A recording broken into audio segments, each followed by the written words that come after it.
Ce faci? Bine, ne și o prăjitură de la magazin. Da, mă duc și eu să... Mă duc tot până la magazin așa să-mi iau și o bere, da? Da, hai. Hai, că mulțumesc. Hai, pa.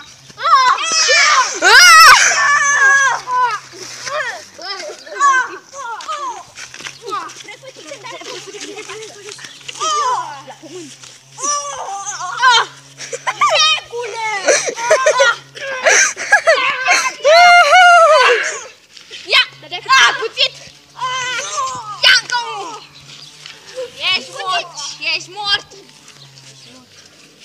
Acum voi vă ridicați.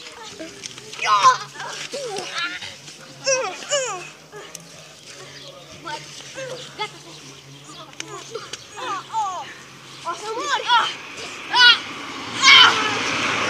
Te-am omorât că ți-am băgat cuțitul în tine. Nu, dar voi credeți că suntem omorâți. Stai la pământ. Ți-am băgat cuțitele în tine, cazi la pământ.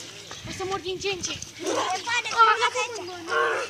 Nai! La pământ! Să mă asigur. Am câștigat. N-ați câștigat!